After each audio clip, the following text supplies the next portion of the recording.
Hello दोस्तों, मैं हूं गौरव और आज मैं बात करने वाला हूं ऑब्जेक्टिव क्वेश्चन जो है लाइब्रेरी साइंस का, उसके बारे में।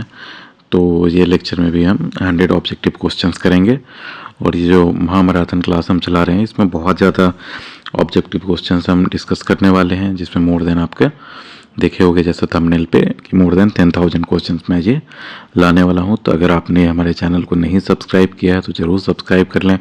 आप अगर यूजीसी नेट का प्रिपरेशन कर रहे हैं, केवीएस लाइब्रेरियन, एनवीएस लाइब्रेरियन या फिर बिहार लाइब्रेरियन की जो वैकेंसी आने वाली है, या अदर किसी भी लाइब्रेरी साइंस के कम्पिटिटिव एग्जाम्स का, तो ये सब जो है ऑब्जेक्टिव क्वेश्चंस आपको बहुत ज़्यादा हेल्प करेंगे।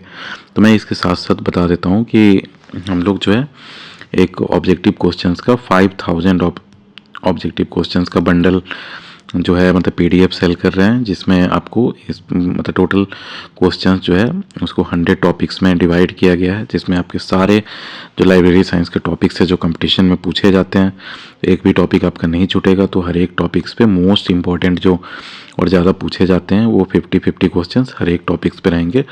तो ये टोटल 5,000 क्वेश्चंस आपको मिल जाते हैं और इसमें आपको सारे क्वेश्चंस का एक्सप्लेनेशन होगा, क्योंकि देखो बिना अगर एक्सप्लेनेशन का क्वेश्चन पढ़ रहे हो केवल, तो ऐसे ही याद करके कब तक ये कर सकते हो।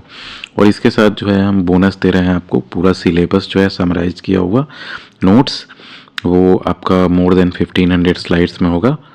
तो ये भी जो है 10 यूनिट्स में डिवाइड किया गया है, जिसमें आपके सारे के सारे टॉपिक्स मतलब कवर हो जाते हैं आपके। तो इसमें तो ये सारा जो है हम केवल 999 में प्रोवाइड करा रहे हैं। तो आप जो है हमारे कमेंट सेक्शन में देख सकते हैं या फिर वीडियो डिस्क्रिप्शन में कैसे बाई करना है। तो चलिए शुरू करते हैं। फर्स्ट क्वेश्चन है, the book 5 law of library science 1931 में जो पब्लिश हुआ था वाज पब्लिश्ड बाय। तो ये मैंने पहले के भी लेक्चर्स में बताया है कि ये मद्रास लाइब्रेरी एसोसिएशन, जिसको माला भी बहुत जगह लिखा जाता है, मद्रास लाइब्रेरी एसोसिएशन। आप देखो, where ILA is currently headquarter. तो जैसा मैंने पहले बताया था कि ILA का जो फर्स्ट टाइम जो हेडक्वार्टर बना था वो आपका लाहौर में बना था, पंजाब। कहने को पंजाब हो गया, लेकिन ये तब था जब इंडिया और पाकिस्तान एक ही हुआ करता था ब्रिटिश इंडिया के अंदर। तो लाहौर में जो है आपका इंडियन लाइब्रेरी एसोसिएशन बना था। तो उसके बाद जो है जब पार्टीशन हो गया तो वहाँ से ट्रांसफ़र करके दिल्ली ला दिया गया। समझ गए? तो इसका एक्सप्लेनेशन पढ़ता हूँ। The Indian library association is currently headquartered in Delhi, reflecting its central role in coordinating library activities across India. Relocated from its original base in Calcutta, the Delhi headquarters facilitates engagement with national institutions like the Ministry of Culture and InflibNet।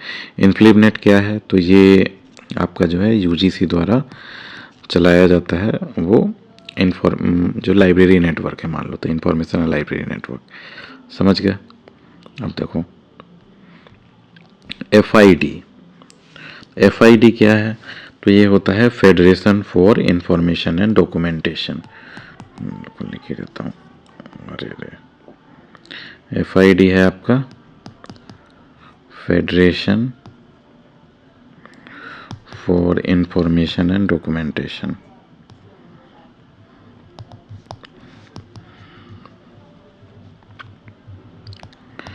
तो ये जो है आपका Brussels जो जगह है वहाँ पे आपका फाउंड किया गया था, और ये बहुत इम्पॉर्टेंट है। द पॉट जो है आपके इसके फाउंडर थे पॉल आउटलेट और हेनरीला फॉन्टेन। तो बाई 1895 में ए हो जाएगा ऑप्शन। तो FID वॉज फाउंडेड ऑन 12 सितंबर 1895। ये बहुत इंपॉर्टेंट है, आप याद कर लो। इसका जो है फुल फॉर्म भी federation for information and documentation. तो ये जो इन्फॉर्मेशन और डॉक्यूमेंटेशन आपको पता ही है, लाइब्रेरी साइंस से आप बिलोंग करते हैं, तो उसका जो फेडरेशन एक तरह से यूनियन टाइप हुआ, वो आपका जो है 1895 में 12 सितंबर को ब्रुसेल्स में फाउंड किया गया था। और इसके जो है मतलब फाउंडर कौन कौन थे? तो पॉल आउटलेट और हेनरीला फॉन्टेन। देखो, The International Federation for Information and Documentation (FID) was founded on 12 September 1895 by Paul Otlet and Henri Lafontaine in Brussels. These pioneers established the International Institute of Bibliography (IIB), जिसको जो है letter चल के जो है FID में convert किया गया था. तो यही है. These pioneers established the International Institute of Bibliography (IIB), which later became FID, to promote the universal access to knowledge through standardized bibliographic system. देखो standardized bibliographic system क्या हुआ.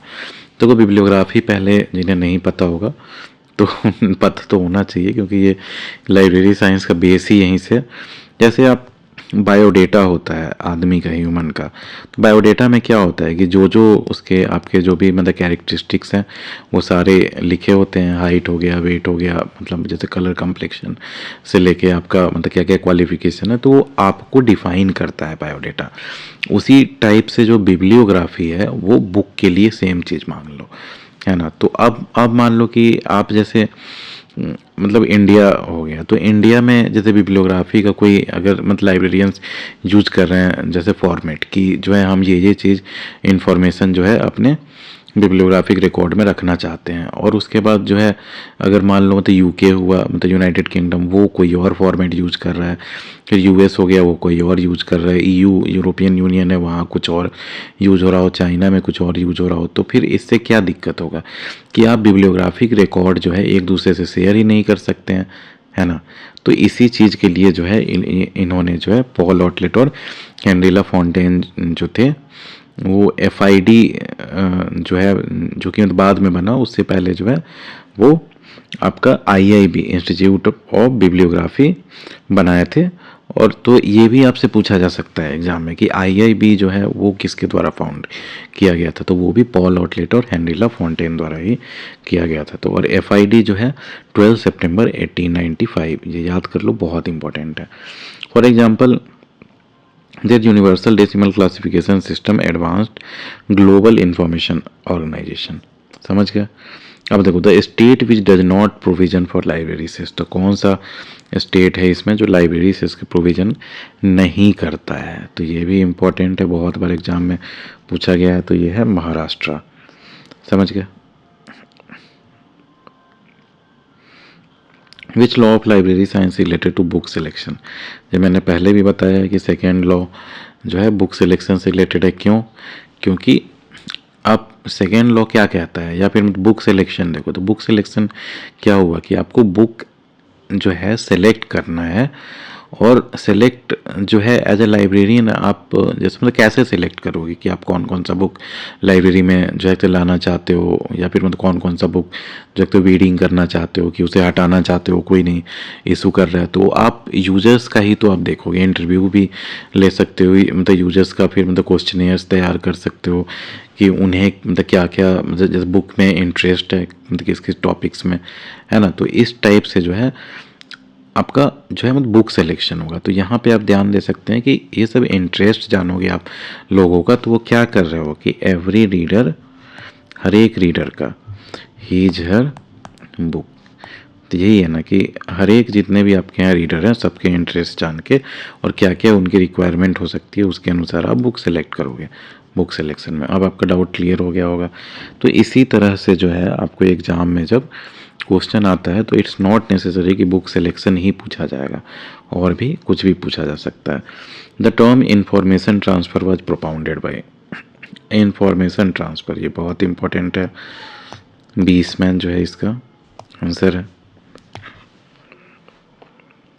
इंफॉर्मेशन ट्रांसफ़र क्या है ये आपको पता ही होगा, जो आपने जो है पढ़ा होगा इंफॉर्मेशन सोसाइटी वगैरह के बारे में, जिसमें इंफॉर्मेशन सोसाइटी में मेन जो आपका जैसे प्रोफेशन जो एक बन जाता है, और जो मेन ड्राइवर भी जो है बिहाइंड द इकोनॉमी जो है वो आपका इंफॉर्मेशन का ही लेन देन और जैसे मैनिपुलेशन बन जाता है.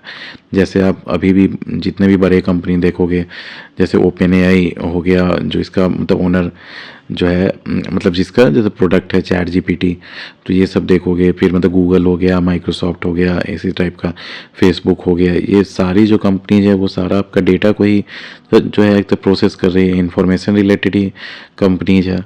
तो समझ रहे हो, तो ये इंफॉर्मेशन ट्रांसफ़र जो है किसके द्वारा टर्म कॉइन किया गया था, तो बीशमैन द्वारा। देखो एक्सप्लेनेशन भी देखते हैं। The term information transfer was propounded by Bishman referring to the process of disseminating and sharing information. Dissemination जो है इंफॉर्मेशन का, जैसे SDI आप सुने होंगे, क्या होता है, तो सेलेक्टिव डिसेमिनेशन ऑफ इंफॉर्मेशन, की जो इंफॉर्मेशन जिसके पास पहुंचना है डिसेमिनेट होके, तो वो SDI हुआ। तो across uses a key concept in information science. This framework emphasizes the flow of knowledge such as through library services or digital platforms. For example, libraries facilitate information transfer via interlibrary loan और database. तो ILL जो है वो क्या है, inter library loan, की आपको आपका लाइब्रेरी जो है मतलब दूसरे लाइब्रेरी से अगर कनेक्टेड है, सबके मतलब कैटलॉग्स जो है आपका यूनियन कैटलॉग टाइप आप जैसे बना रखे हो एक तरह से कंबाइंड कैटलॉगिंग में, तो उसके बाद क्या होगा कि सारे का आपका लिस्ट होगा। तो आपके लाइब्रेरी में कोई बुक नहीं है और आपके स्टूडेंट को चाहिए, यूजर को, तो आप जो है उसके बिहाफ पे दूसरे लाइब्रेरी से आप जैसे लेके लोन पे आप इन्हें इशू कर सकते हो। The beginning of resource sharing with the collaboration between which library. तो रिसोर्स शेयरिंग जो है आपका कौन से लाइब्रेरी से स्टार्ट हुआ था, तो आपका अलेक्जेंड्रिया लाइब्रेरी और पेरागमम लाइब्रेरी जो था, ये भी बहुत इंपॉर्टेंट है। लाइब्रेरी ऑफ अलेक्जेंड्रिया बहुत फेमस लाइब्रेरी था, और ये तो बहुत पहले 3rd CE जो था ना, मतलब सोचो कितना 1000 साल पहले उस समय का था। तो इस समय से रिसोर्स शेयरिंग का कंसेप्ट अब यहाँ से देखा गया।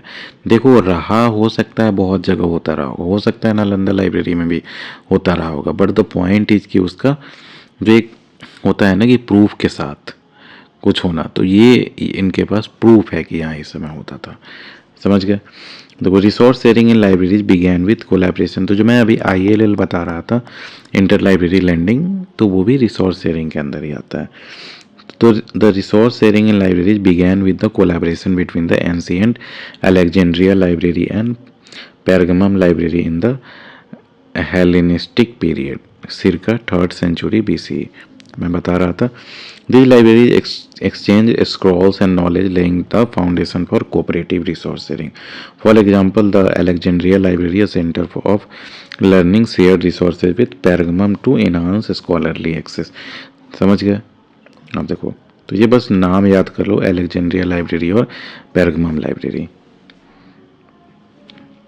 According to 5th law of library science there are 2 types of development या ग्रोथ ऑफ अ लाइब्रेरी।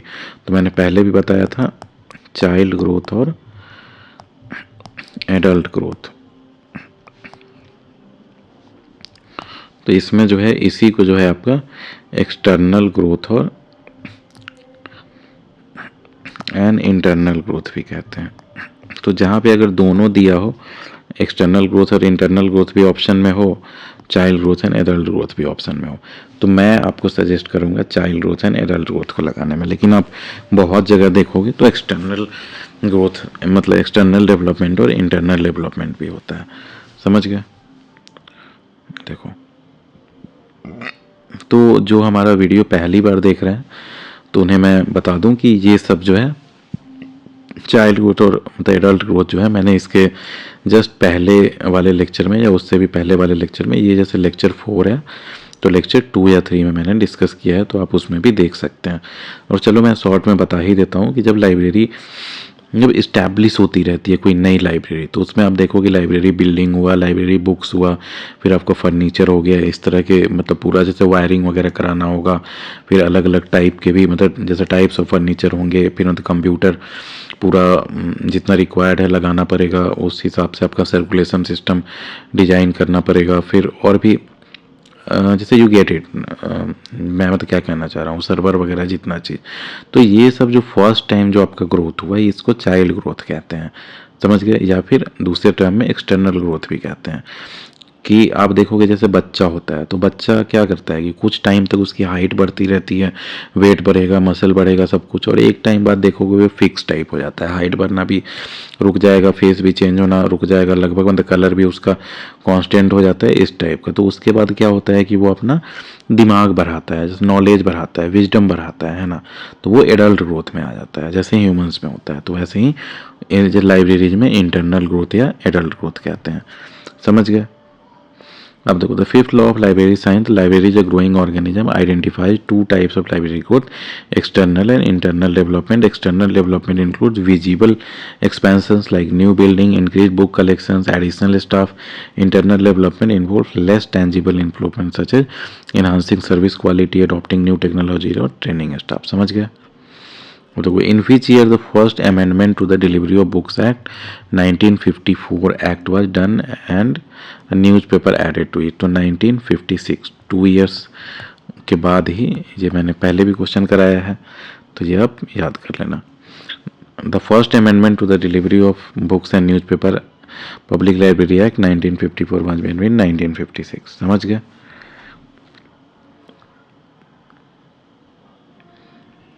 अब देखो IFLA, मैंने पहले क्वेश्चन में बताया IFLA का full form international federation of library associations and institutions. समझ गए? तो ये जो है 30 सितंबर 1927 में जो है फाउंड किया गया था. एडिनबर्ग जो स्कॉटलैंड किसका पार्ट है? तो यूके का. यूनाइटेड किंगडम जो है उसी का पार्ट है स्कॉटलैंड भी. Where its headquarter is located, तो इसका हेडक्वार्टर जो है आपका हेग में लोकेटेड है. हेग किसका कैपिटल है? तो नीदरलैंड. एक और आप जान ही लो जनरल नॉलेज के लिए, जो इंटरनेशनल कोर्ट ऑफ जस्टिस जो है उसका भी आपका जो हेडक्वार्टर है आपका ये हेग में ही है. तो ऐसे याद कर लो. समझ गए? तो IFLA जो हो गया international federation of library associations and institutions, उसका फाउंडिंग हुआ 30 सितंबर 1927 में. कहाँ हुआ? तो एडिनबर्ग में. और उसके बाद कहाँ है एडिनबर्ग? तो स्कॉटलैंड यूके में. समझ गए?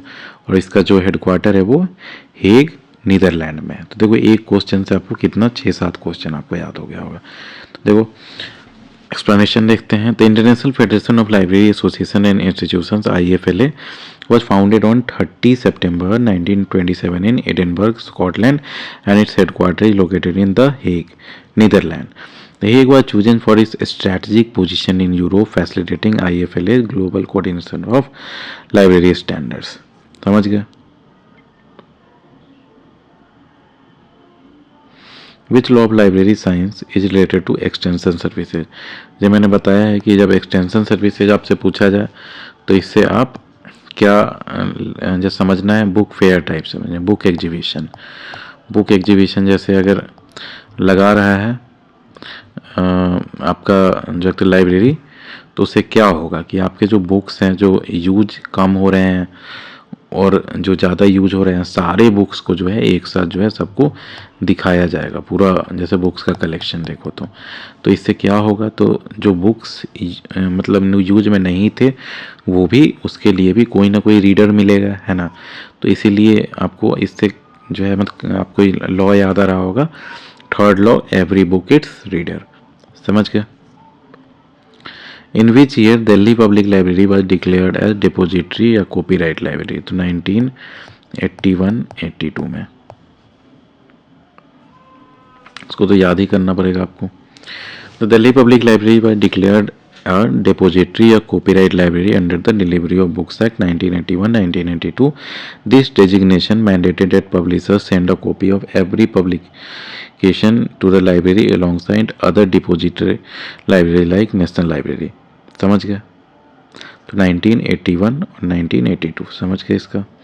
देखो राजा राम मोहन राय लाइब्रेरी फाउंडेशन जो है आपका RRRLF जिसको भी कहते हैं, तो ये by which ministry of the government of India? The ministry of culture. पहले भी बताया है तो मैंने ये. तो कहाँ इसका हेडक्वार्टर कहाँ है? तो कोलकाता में. कब फाउंड किया गया था? तो 1972 में. और क्या करता है ये? तो आपको जो भी जो पब्लिक लाइब्रेरीज होती हैं उसके लिए सपोर्ट देता है.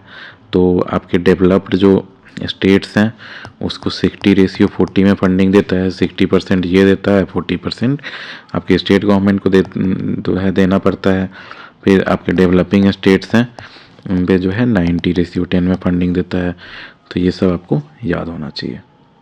आप देखो the UGC Infonet programme is being run by the INFLIBNET. INFLIBNET जो है इंफॉर्मेशन एंड ये है इंफॉर्मेशन एंड लाइब्रेरी नेटवर्क. समझ गए।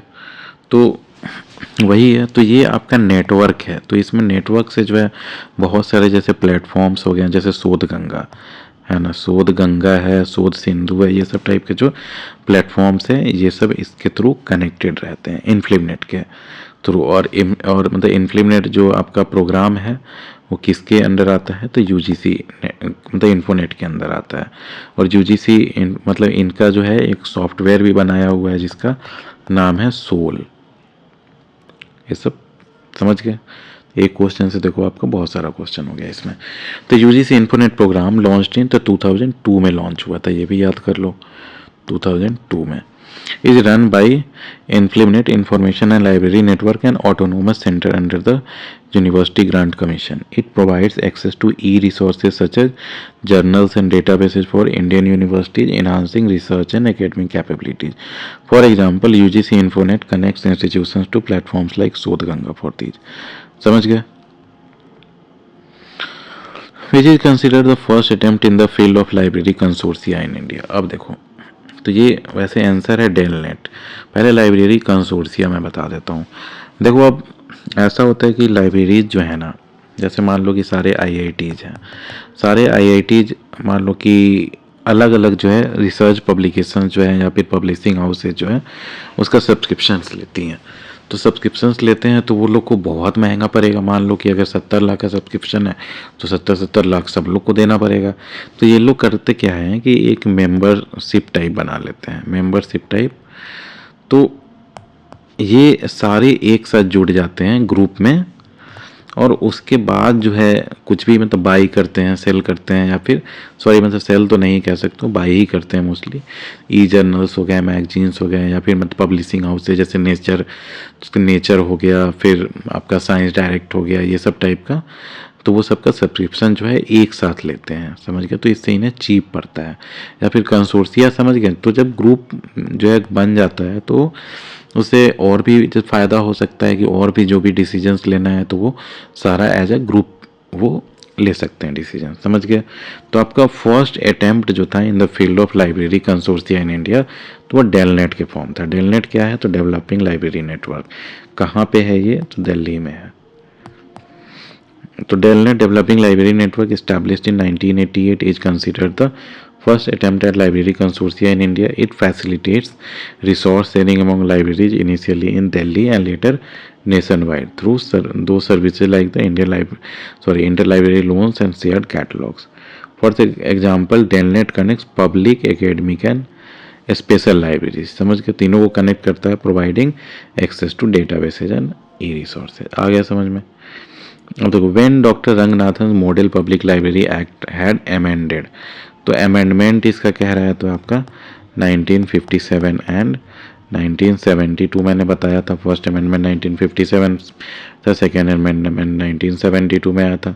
कैसे याद करने को मैंने बताया था, तो 1857 से आप 1957 याद कर सकते हो। फर्स्ट 1857 में क्या हुआ था, फर्स्ट लड़ाई जो हुई थी आपको पता ही होगा, इंडिपेंडेंस का। और 1972 कैसे याद करोगे, तो इंडिया बांग्लादेश का वॉर हुआ था 1971 में, तो वैसे याद कर सकते हो 1972। तो इस तरह से आपको कोई और तरीके से आप जैसे इसको याद रख सकते हो तो वैसे रख सकते हो। मैंने बस एक सजेशन दे दिया था, समझ गया। अब देखो, which law of library science related to library cess. Library cess से किस मतलब जो है कौन सा लॉ रिलेटेड है, तो आप देखो लाइब्रेरी सेस जो है किस चीज़ के लिए लगाया जाता है, तो ये आपको याद होगा पब्लिक लाइब्रेरी के लिए, है ना। तभी तो कि आम जनता के लिए लाइब्रेरी बन सके। तो अब है तो पब्लिक लाइब्रेरी का क्या मोटो है, यही है ना कि जो आदमी है सबके लिए कोई ना कोई जैसे बुक लाया जाए और लोगों का इंटरेस्ट बढ़े। तो यूजर को फोकस में रखा जा रहा है, तो एवरी रीडर हीज हर बुक, यही है ना। तो एवरी रीडर हीज हर बुक, तो ये कौन सा है, सेकेंड लॉ। अब देखो, which law of library science emphasises on classified arrangement of books in library. अब बुक्स का क्लासिफाइड अरेंजमेंट होगा, अच्छे से अरेंजमेंट होगा, तो क्या होगा कि आपका टाइम जो है आपका सेव होगा, है ना, कोई भी बुक ढूंढने में। तो कौन सा लॉ है, तो fourth law of library science है, save the time of the reader, समझ गया। अब देखो, which law of library science emphasises an open access system in the library. Open access system in the library का meaning क्या हुआ, तो मैंने पहले भी इसको डिस्कस किया है वैसे तो। Open access system in library, तो ये आपका बेसिकली देखो, पहले के टाइम में आप देखोगे अलमीरा के अंदर जो है बुक्स ऐसे रखा रहता था शीशा में, और यहाँ पे जो है ताला लगाया रहता था सब में। किसी को कुछ भी अगर चाहिए है तो वो लाइब्रेरियन को बोलता था, वो जो है आपका चाबी लाता था, इसमें से ताला से मतलब खोलता था, फिर निकालता था, फिर देता था। लेकिन अब जो है देखोगे कि ओपन शेल्फ्स रहते हैं, कि ऐसे शेल्फ्स हैं तो इस पे सारे बुक रखे रहते हैं। आप खुद जा सकते हैं, बुक को ले सकते हैं, उठा सकते हैं, पलट के देख सकते हैं, अंदर कंटेंट्स देख सकते हैं, फिर आपको अच्छा लगता है फिर इशू कराते हैं। तो इसको ओपन एक्सेस सिस्टम कहते हैं। तो ये ऑब्वियस सी बात है, समझ सकते हो, कॉमन सेंस है कि ये बुक्स के यूज मतलब इम्पोर्टेंस और यूज को फोकस किया जा रहा है ना। तो books are for use, first law हो जाएगा। अब देखो, by the delivery of books act it is mandatory to send a copy of each publication to depository libraries within how many days. तो ये 30 डेज के अंदर भेजना compulsory होता है। और कितने डिपोजिटरी लाइब्रेरी हैं इंडिया में, तो 4 हैं। एक जो है आपका चेन्नई में है ना, ये आपका कौन्ने मेरा पब्लिक लाइब्रेरी। इधर आपका जो है ईस्ट में जो है कोलकाता में है, आपका पता ही है नेशनल लाइब्रेरी जो है वहाँ पे कोलकाता का, जो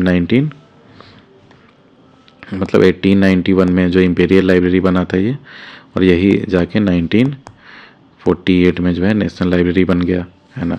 पहले जॉन मैकफार्लेन थे इनके जैसे फर्स्ट लाइब्रेरियन, और उसके बाद जो है यहाँ पे BS केसवन बन गया, है ना। अब देखो, तो इधर हो गया कोलकाता का लाइब्रेरी, यहाँ पे आपका दिल्ली पब्लिक लाइब्रेरी, इधर जो है एशियाटिक सोसाइटी मुंबई का वेस्ट में, समझ गए। Which law of library science talks about the liability of the readers of library staff.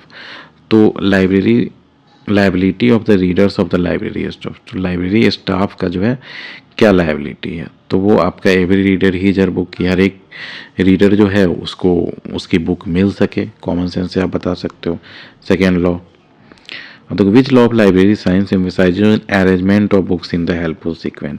Arrangement of books जो है हेल्पफुल सीक्वेंस में रखा जाएगा, तो उससे क्या होगा कि आपका save the time of the user होगा। तो ये 4th लॉ हो जाएगा।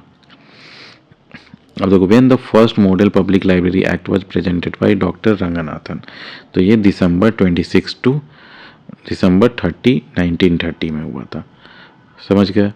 तो ये ऐसे तो एक तो आप ऐसे ही याद कर सकते हो कि यहाँ पे 30 है और यहाँ पे 1930 है, तो इस हिसाब से। और इसमें दूसरा वाला कैसे याद करोगे, तो क्रिसमस के एक दिन बाद 26 टू 30 दिसंबर 1930, इस तरह से विजुअलाइज करके याद करोगे तो आपको ज़्यादा अच्छे से याद होगा। तो ये जो कॉन्फ्रेंस जो था आपका, ये आपका बनारस में हुआ था, ये भी याद कर लो, दिसंबर 26 से 30।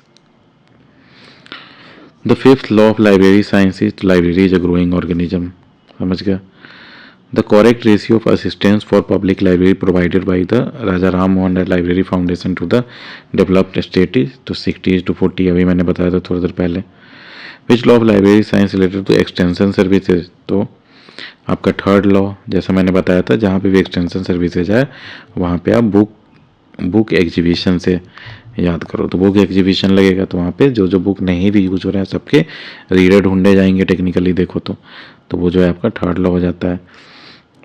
विच law of library science related to library cess, तो ये जो है पब्लिक लाइब्रेरी के लिए लिया जा रहा है, तो 2nd लॉ हो जाएगा। Who was the chairman of advisory committee, ये पूरा क्वेश्चन नहीं है, एक कॉर्नवालिस से रिलेटेड है। देखो, who was the chairman of the advisory policy for the Cornwallis के लिए। कॉर्नवालिस क्या था, तो ये जो है committee for the national policy on library and information system, तो ये DP चट्टोपाध्याय, बहुत इंपॉर्टेंट क्वेश्चन है। देखो, एक्सप्लेनेशन से आपको ज़्यादा क्लियर होगा। DP चट्टोपाध्याय बंगाली थे, ये was the chairman of the advisory committee for the national policy on library and information system, समझ गए, national policy on library and information systems. और समझ गए, CO से आपका होता है committee for the national policy on library and information system. कब फॉर्म हुआ था, तो 1985 1986 में, समझ गए। तो ये आपका जो हुआ, ये आपका कमेटी बनाया गया था कि वो एडवाइस करेंगे कि लाइब्रेरी और इंफॉर्मेशन सिस्टम। अब देखो ये आप ध्यान दोगे कि आपका इंफॉर्मेशन सिस्टम भी इसमें आ रहा है, इंफॉर्मेशन सिस्टम। तो आपको ये कॉमन सेंस कहना चाहिए कि इंफॉर्मेशन सिस्टम जो है, सो जब भी आया होगा ये सब टर्म इंडिया में लाइब्रेरी साइंस में, तो 1985 के बाद का ही होगा। तो इस हिसाब से आप जो है अगर फ्यूचर में पूछा जाता है एग्जाम में तो ऑप्शन एलिमिनेट भी कर सकते हो। तो समझ गया। Formed in 1985-1986, this committee developed recommendation to strengthen India's library and information system focusing on modernisation and accessibility. समझ गया।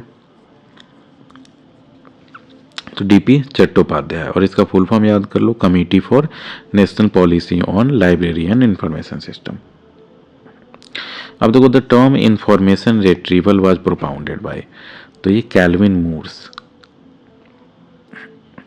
है ना, तो वही है। तो कैल्विन मूर्स जो है आपका इंफॉर्मेशन रिट्रीवल क्या है पहले देखो, तो ये है कि आप इंफॉर्मेशन एक तो जैसे स्टोर हो गया, तो इंफॉर्मेशन स्टोर क्या जो है करते हैं किस में, डेटाबेस में, और वो इतने अच्छे से इस इंफॉर्मेशन स्टोर होना चाहिए कि वो एक तो कंसाइज होना चाहिए कि जितना कि आपका ज़रूरत हो कि स्टोरेज में मतलब ज़्यादा स्पेस ना ले, और उसके बाद एक जो है उसका स्टैंडर्ड होना चाहिए, है ना, तभी तो जो है हर कोई इन्फॉर्मेशन जो है उसी तरीके से स्टोर करेगा। तो उसके बाद जब स्टोर किया गया हो किसी अच्छे तरीके से, तो उसके बाद उसको रिट्रीव कैसे करोगे, मतलब फिर से वापस कैसे वो इन्फॉर्मेशन देखोगे, तो वो जो है आपका इन्फॉर्मेशन रिट्रीवल के अंदर आ जाता है। तो वो कैल्विन मूर्स जो है उनके द्वारा दिया गया था। देखो ये है describing systems for searching and accessing information particularly in digital context. समझ गए। Mooers work led the foundation for modern search engine, जो आप गूगल देखते हो, MSN देखते हो, याहू देखते हो, वो सब, and library database. For example information retrievals like OPACs. OPACs क्या है, तो ऑनलाइन पब्लिक एक्सेस कैटलॉग्स, की आपका जो भी कैटलॉग है लाइब्रेरी का वो पब्लिकली एक्सेस होना चाहिए, एक्सेसिबल होना चाहिए। Helps users find resource efficiency. समझ गया। अब देखो, when the new public library manifesto was prepared by UNESCO and IFLA, तो ये आपका जो है लेटेस्ट जो मैनिफेस्टो है, ये आपका मैंने बताया था 2022 में जो है 27 जुलाई को आपका बनाया गया था। IFLA क्या है, तो international federation of library association. UNESCO क्या है, तो आपको पता ही है, यूनाइटेड नेशंस का ये आपका ऑर्गेनाइजेशन है, कल्चरल ऑर्गेनाइजेशन।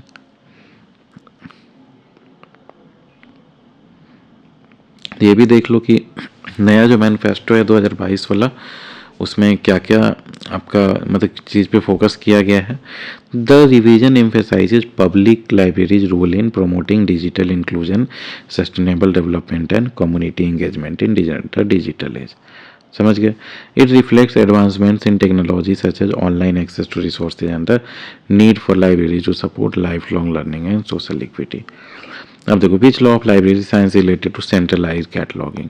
तो कैटलॉगिंग आपका अगर सेंट्रलाइज्ड है तो उससे क्या होगा, तो आपका यूजर का टाइम सेव होगा, सर्च करना ईजी हो जाएगा। तो ये आपका फोर्थ लॉ पे है, save the time of the user. The correct ratio of assistant provided by Raja Ram Mohan Roy library foundation to developing state 90:10 मैंने बताया। Which law of library science emphasizes on the location, furniture and appropriate lighting of the library। तो ये जितना अच्छा होगा ये सब, तो वो आप जैसे बुक्स पे अच्छे से फोकस कर पाओगे। तो ये ऑब्वियस ही बात है, बुक्स आर फॉर यूज। देखो, लाइब्रेरीज आर फॉर यूज और बुक्स आर फॉर यूज, ये सब दोनों को जो है आप ऐसे यूज कर सकते हो आपस में। अब देखो, the term informatics was propounded by, ये बहुत इंपॉर्टेंट है। इंफॉर्मेटिक्स जो है सो 79 में ऑटो नैक द्वारा प्रोपाउंड किया गया था। तो ये आपका देखो, इसमें आपका जैसे इंफॉर्मेट्रिक्स में क्या होता है, तो इसमें देखो जैसे आपका बिब्लियोमेट्रिक आता है, बिब्लियोमेट्रिक्स और साइंटोमेट्रिक्स।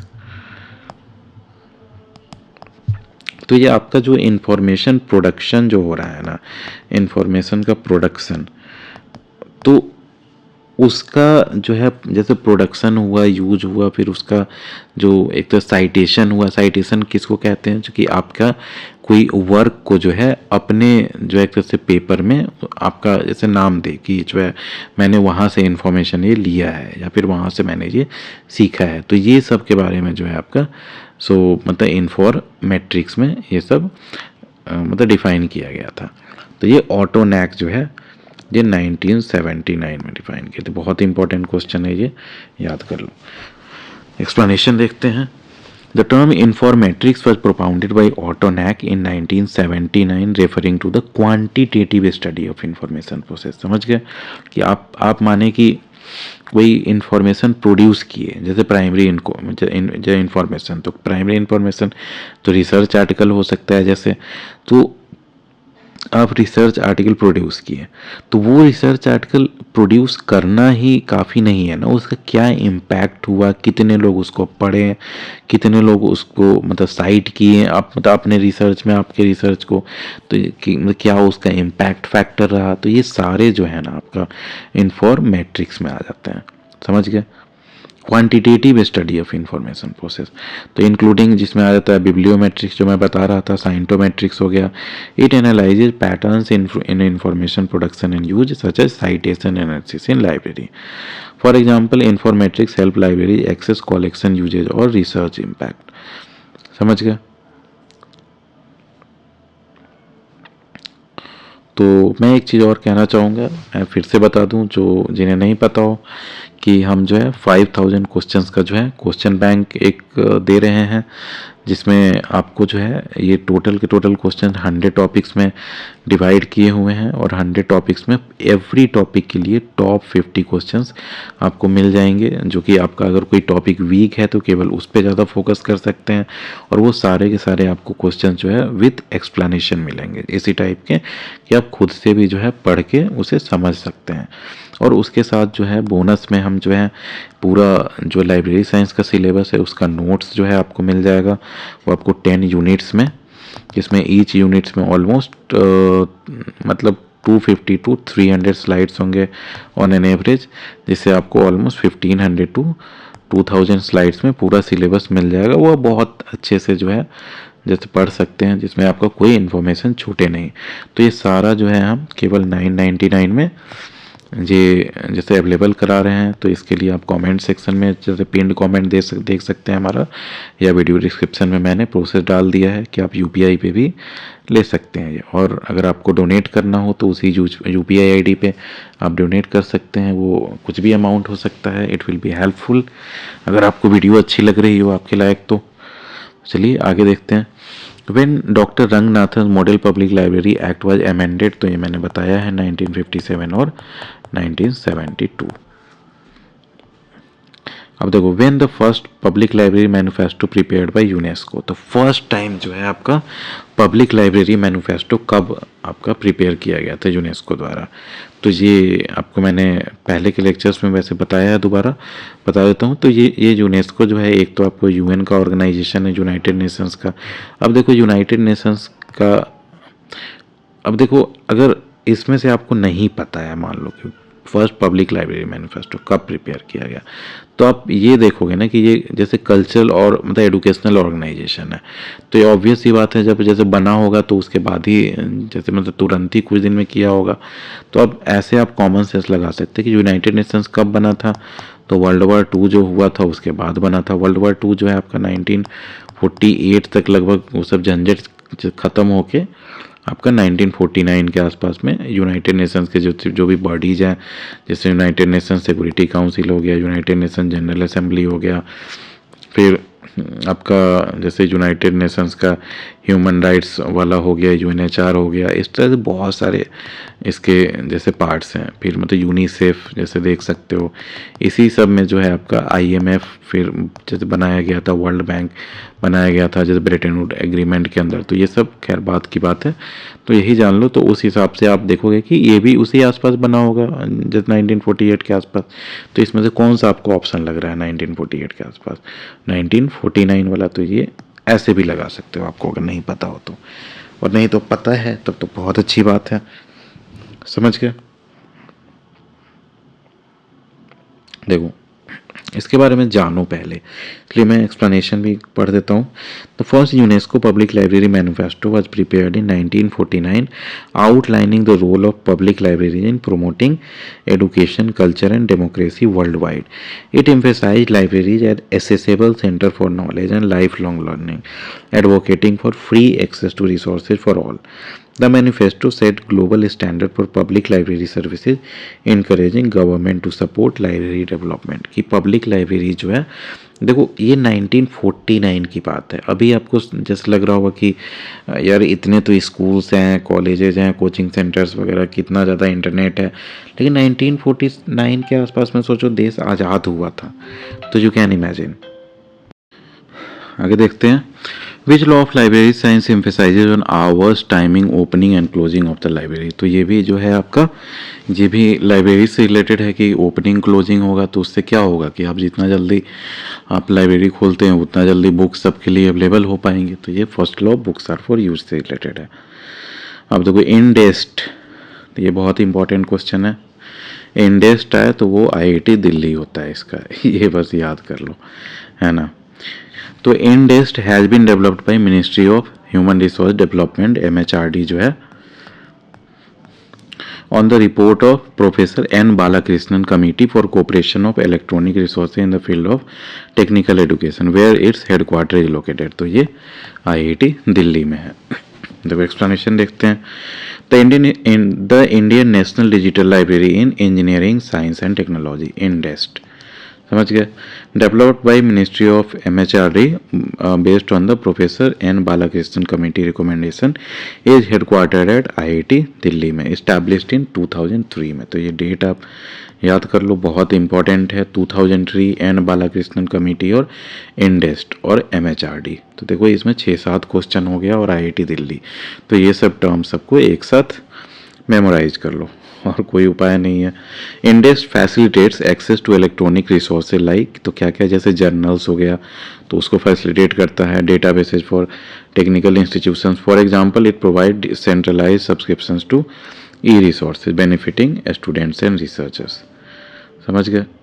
The fifth formula of library science, तो library is a growing organism, ध्यान रखना यहाँ पे ऑर्गेनाइजेशन नहीं होता है, ऑर्गेनिज्म होता है। देखो, the delivery of books act makes it mandatory for publishers to send 1 copy of each publication to the depository library. तो कितने डिपोजिटरी हैं, तो 4 डिपोजिटरी हैं जो मैं बताया था। जैसे साउथ में देखो तो कौन है, मेरा पब्लिक लाइब्रेरी चेन्नई में है। फिर इधर देखो तो आपका जो एक तो नेशनल लाइब्रेरी है कोलकाता का, फिर ऊपर देखो तो दिल्ली पब्लिक लाइब्रेरी है, फिर इधर देखो तो आपका एशियाटिक सोसाइटी लाइब्रेरी जो है आपका मुंबई में है। तो ये 4 लाइब्रेरीज है। कितने दिन के अंदर, तो 30 डेज के अंदर जो है आपका भेजना रहता है।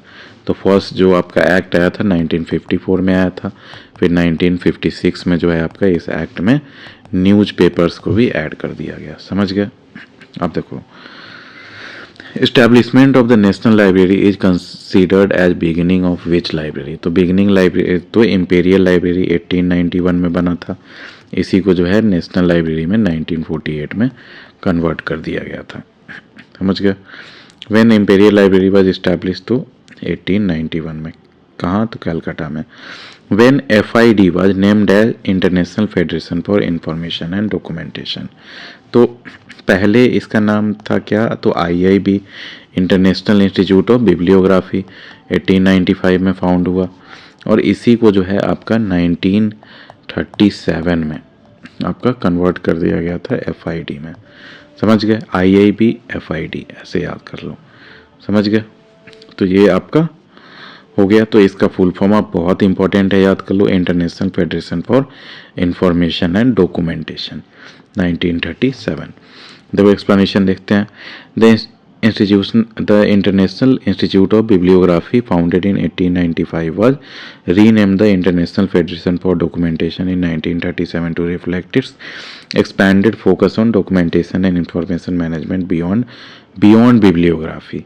समझ गए कि नॉर्मल तो आपको बिब्लियोग्राफी समझते हैं कि जो भी मतलब बुक का कैरेक्टरिस्टिक है वो लिखा जाता है, लेकिन उससे भी जो है ऊपर आपका जैसे मैनेजमेंट कैसे किया जाए आपका। This renaming align with the organisations growing role in standardising information system globally such as through the universal decimal classification. समझ गया। अब देखो तो school library can be divided at 3 level, primary school library, secondary school library, high school library and तो higher secondary school library आप कह सकते हो। The major publication of UNESCO library and information sector is the UNISIST newsletter. ये बहुत important है। देखो, the major publication of UNESCO library and information sector is the UNISIST newsletter published under UNESCO general information programme, जो PGI जो है general information programme, उसके अंदर publish होता है। It disseminates information on scientific and technical information system focusing on library and information science development. समझ गए। तो यूनिसिस जो है कब लॉन्च हुआ था, तो 1971 में। कैसे याद करोगे, तो इंडिया बांग्लादेश वॉर जो हुआ था 1971 में, उससे रिलेट करके याद कर सकते हो। समय यूनेस्को का यूनिसिस्ट आया था। समझ गया। अब देखो, एडल्ट ग्रोथ मैंने बताया था लाइब्रेरी साइंस में कि किस लिए होता है, तो चाइल्ड ग्रोथ जैसे होता था कि आपका बेसिक डेवलपमेंट जो मेन डेवलपमेंट हो गया उसको कहते थे। एडल्ट ग्रोथ जो है आपका क्वालिटी डेवलपमेंट होता था।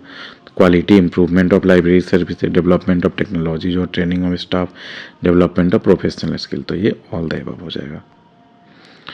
The correct ratio of assistant provided by Raja Ram Mohan Roy library foundation to north east state. North east state आपके किस में आएंगे, तो ये आपके डेवलपिंग स्टेट्स में आएंगे, तो ये 90:10 हो जाएगा। डेवलप्ड में कितना होता है, तो आपका 60:40 होता है। देखो 1970 Weimer and Jeans library jointly produced a union catalog which is credited with the creation of the Paul Outlet। Paul Otlet जो है उन्होंने 1970 में वीनर एंड जीन लाइब्रेरी में जो है आपके जो है एक तरह से यूनियन कैटलॉग बनाए थे कि सारे कैटलॉग को एक साथ कंबाइन करके। अब देखो, in which year the public library manual was amended by UNESCO in collaboration with IFLA, तो ये 1972 एंड 1994। समझ गया। इसको मैंने पिछले रोज आपको याद कराया था, अगर आपको याद होगा पिछले लेक्चर में, तो नहीं याद है तो समझ लो 1972 है। इसको इंडिया बांग्लादेश वॉर के आसपास से रिलेट कर लो, 1971 में जो हुआ था, और इसमें जो है बस 1972 याद कर लोगे, इसमें 22 ईयर्स ऐड कर दो 1994। तो इस तरह से रिलेट करके कुछ ना कुछ चेन टाइप बना के आप याद करोगे तो आपको 3-4 नंबर जो होना तो इस तरह से याद हो जाएगा।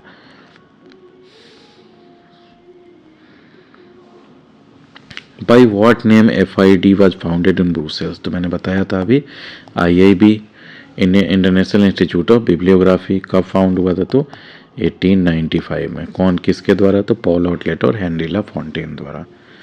समझ गया। अब देखो, KM Asadullah was librarian of which library, तो KM असदुल्ला जो था इंपीरियल लाइब्रेरी के लाइब्रेरियन थे। समझ गया। तो जब 1948 में जब इंपीरियल लाइब्रेरी नेशनल लाइब्रेरी जो बन रहा था, उससे पहले जो है KM असदुल्ला थे। देखो, KM Asadullah was a librarian of the imperial library in Kolkata during the early 20th century before his transformation into the national library in 1948। His role involved managing the library's growing collection and supporting its role as a key intellectual resource in colonial India। समझ गया। अब देखो, which law of library science emphasise on effective book circulation system. Effective book circulation system होगा तो उससे क्या होगा कि बच्चा लोग का बुक सर्कुलेशन जो हो गया, बुक इशू में, बुक जमा करने में, फिर फाइन वगैरह में या प्री बुकिंग में, इसमें टाइम बचेगा, तो save the time of the user, fourth law हो गया। Which are the 3 types of academic library usually, तो एकेडमिक लाइब्रेरी कौन कौन होता है, स्कूल लाइब्रेरी, कॉलेज लाइब्रेरी और यूनिवर्सिटी लाइब्रेरी। समझ गए। इसके अलावा कौन होता है, तो स्पेशल लाइब्रेरी एक अलग होता है। स्पेशल लाइब्रेरी जिन्हें नहीं पता है तो हम जान लो, जैसे DRDO हुआ, defence research and development organisation, ISRO हुआ, इंडियन स्पेस रिसर्च ऑर्गेनाइजेशन, या फिर मान लो बार्क है, भाभा एटॉमिक रिसर्च सेंटर। तो ये सब जो है आपके नॉर्मल, तो जैसे लाइब्रेरी डॉक्यूमेंट्स और बुक्स तो रखेंगे नहीं, है ना। तो ये सब जो है स्पेशल लाइब्रेरी में आ जाते हैं कि ये स्पेशल कैटेगरीज के इंफॉर्मेशन आपको प्रोवाइड करेंगे। The term informatics was propounded by, तो मिखाइलो,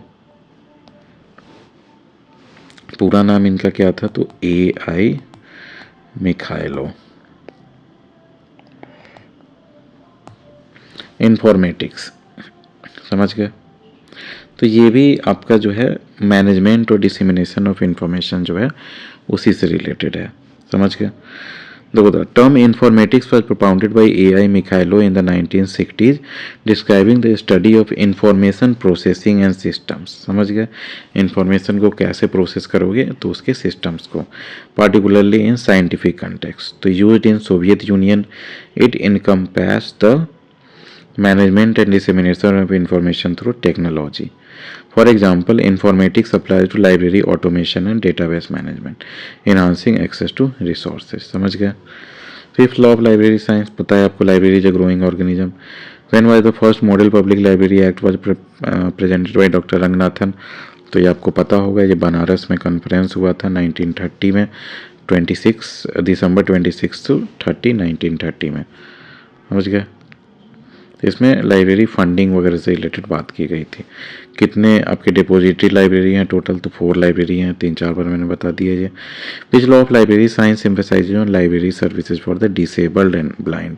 तो देखो इसमें डिसेबल्ड एंड ब्लाइंड कह रहा है, तो इसमें भी यूजर को फोकस किया जा रहा है, मतलब कैसे यूजर, तो डिसेबल्ड एंड ब्लाइंड, और उनको भी बुक मिलना चाहिए। तो आपको अब ध्यान में आ रहा होगा कि ये आपका जो है सेकेंड लॉ से रिलेटेड है, every user is her book, समझ गए। तो सेकेंड लॉ हो जाएगा। The correct ratio of assistant provided by the Raja Ram Mohan library to north east state, तो 19:10 मैंने बताया। The national library of blinds and handicap is located है, तो ये आपका देहरादून में है। देहरादून में भी आई थिंक मसूरी जो शहर है जिसको क्वीन ऑफ हिल्स कहते हैं, वहाँ पे है ये। द टर्म रेफरेंस इंटरव्यू, तो रेफरेंस इंटरव्यू क्या होता है, तो आप जैसे मैंने आपको पहले बताया है रेफरल सर्विस के बारे में, रेफरेंस जिसको बहुत जगह रेफरल्स सर्विस जहाँ मिलता है उसको रेफरल सेंटर भी कहा जाता है। तो इसी से जो है आपका आया है रेफरल इंटरव्यू। तो मान लो कि आप सिंपली ही मानते हैं कि पीएचडी करने का सोच रहे हो, पीएचडी करने का सोच रहे हो तो आपको कोई टॉपिक पे लिटरेचर सर्वे करना है ना, लिटरेचर सर्वे की जो है उसमें क्या क्या रिसर्च हो चुके हैं, क्या क्या और होना है, और क्या क्या ऑनगोइंग है रिसर्च। तो और इससे रिलेटेड और भी जो भी इंफॉर्मेशन पब्लिश हुआ है जर्नल्स में, बुक्स में, थीसिस वगैरह है, तो ये सब में तो वो आप अकेले कितना खोज सकते हो, एक लाइब्रेरी ढूंढोगे, इंटरनेट पे ढूंढ लोगे, लेकिन सारा डेटा तो उसे नहीं मिलेगा।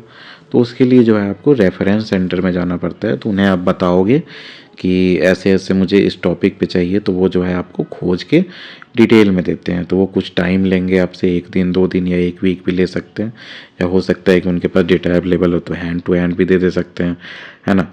तो वो आपका रेफरल सेंटर हो गया और वो रेफरल सर्विस हो गया, समझ गए।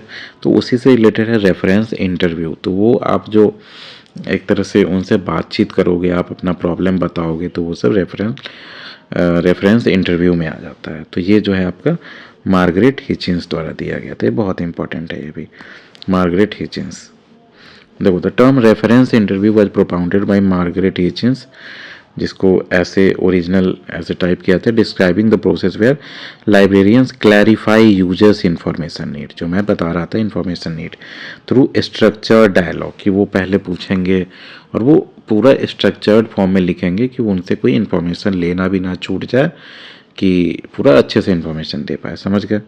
Outline in her 1944 book the concept ensures effective reference service by understanding user queries, समझ गए। तो ये जो है मार्गरेट हिचिंस, नाम याद कर लो, और ये 1944 में इनका बुक पब्लिश हुआ था, उसमें इन्होंने बताया।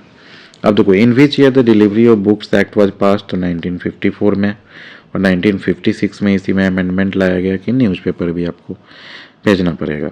विच law of library science related to open access system in library, तो ये आपका ऑब्वियस ही बात है फर्स्ट लॉ है, मैंने बताया था इसी लेक्चर के स्टार्ट में ओपन एक्सेस सिस्टम में कि आपका सारे बुक्स जो हैं विजिबल होने चाहिए। जो है आपका जो भी यूज़र है खुद से बुक सेलेक्ट करेगा और वो आपसे इशू करा सकता है। तो ये फर्स्ट लॉ हो जाएगा। In which year the FID was dissolve, तो FID जो है आपका डिजोल्व कर दिया था वो 2002 में फाइनेंशियल डिफ़िकल्टी के कारण। तो देखो, और ये कब फाउंड हुआ था, तो 1895 में फाउंड हुआ था IIB के फॉर्म में, जो मैंने बताया था, इंटरनेशनल इंस्टीट्यूट ऑफ बिब्लियोग्राफी। समझ गए।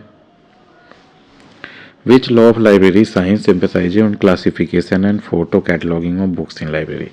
तो इससे क्लासिफिकेशन होगा और बेटर मतलब कैटलॉगिंग होगा, तो क्या होगा, आपका यूजर का टाइम बचेगा। फोर्थ लॉ हो जाएगा। Which law of library science emphasise on centralise cataloguing, इससे भी टाइम बचेगा, तो फोर्थ लॉ हो जाएगा। By what name FID was founded in Brussels, तो मैंने बताया IIB के नाम से फाउंड हुआ था 1895 में पॉल आउटलेट और हेनरिला फॉन्टेन द्वारा। Raja Ram Mohan Roy library foundation was establish in the year 1972 में 22 मई 1972।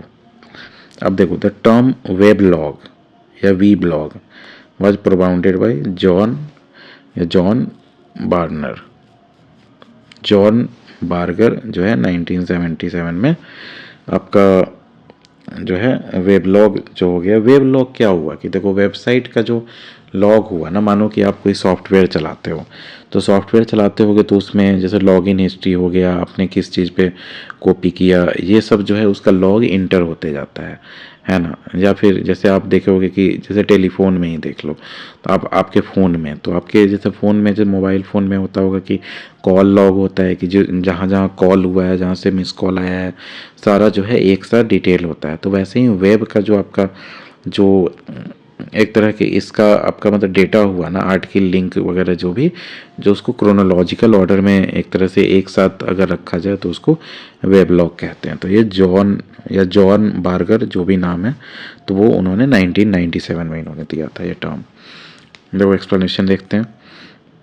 The term weblog was propounded by John Barger in 1997, describing websites that log content like articles or link in a chronological format, a precursor to modern blogs।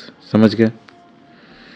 अब देखो, which law of library science emphasises library networks and CD-ROM, तो ये fifth law हो जाएगा, क्योंकि library is a growing organism. तो ये आपका स्टोरेज कैपेसिटी का जैसे जैसे इवोल्यूशन हुआ, उस हिसाब से नए नए टेक्नोलॉजीज भी इम्प्लीमेंट किए जाने लगे। तो जैसे CD-ROM हो गया, DVD हो गया, ब्लूरे हो गया, उसके बाद हार्ड डिस्क ड्राइव्स हो गया, क्लाउड कंप्यूटिंग हो गया, तो ये सब फिफ्थ लॉ में आ जाएगा। When the imperial library was declare national library, तो 1948 में। और इम्पेरियल लाइब्रेरी कब एस्टेब्लिश हुआ था, तो ये भी आप मैंने बहुत बार बताया है। The UGC Infonet programme is being run by the तो INFLIBNET information and library network. समझ गए। तो ये आपका बाई UGC इन्फोनेट प्रोग्राम जो है आपका इन्फ्लिबनेट द्वारा चलाया जाता है। When doctor Ranganathan model public library act है अमेंडेड, तो 1957 में और 1972 में। देखो, when first model public library presented, तो December 26, 1930। When the first public library manifesto prepare, तो 1949। तो बहुत सारे क्वेश्चन जो है मैं बीच बीच में रिवाइज भी कराते रहता हूँ आपको। When doctor Ranganathan model public library act है अमेंडेड, तो ये हो गया। अब देखो, match the following list based on the institution and it's year of establishment. तो देखो, डायरेक्टली मैं मैच करके ही बताता हूँ। 1972 में जो है RRRLF बना था। फिर एक सेकेंड, उसके बाद जो है 1927 में जो है आपका IFLA जो बना था। देखो डायरेक्टली इसमें आंसर पे एक्सप्लेनेशन में ही देख लेते हैं डायरेक्टली। द करेक्ट मैचिंग ए हो जाएगा। 1972 जो है RRRF बना था राजा राम मोहन राय लाइब्रेरी फाउंडेशन, कहाँ, कोलकाता में। 1927 में जो है IFLA international federation of library association and institution बना था लाइब्रेरी कोऑपरेशन के लिए। 1946 में जो है यूनेस्को बना था सपोर्टिंग एजुकेशन एंड कल्चर। और 1962 में जो है आपका documentation research and training centre found किया गया था SR रंगनाथन द्वारा। कहाँ पे, तो Indian institute of statistics I think, या ऐसा कुछ इंस्टीट्यूट है, उसी में, है ना। आपका बेंगलोर में ये। तो यहाँ पे हमारा ये लेक्चर ख़त्म होता है। तो आप जो है हमें कुछ मतलब डोनेट भी कर सकते हैं। ये आपके सामने जो है मतलब QR कोड है। और मैं एक और रिक्वेस्ट करूँगा कि जो है हमारा जैसे नोट्स जो है, अगर आपको अच्छा लगा हो तो इसे बाई कर सकते हैं। It will also be helpful to us. तो चलिए, thank you, have a nice day.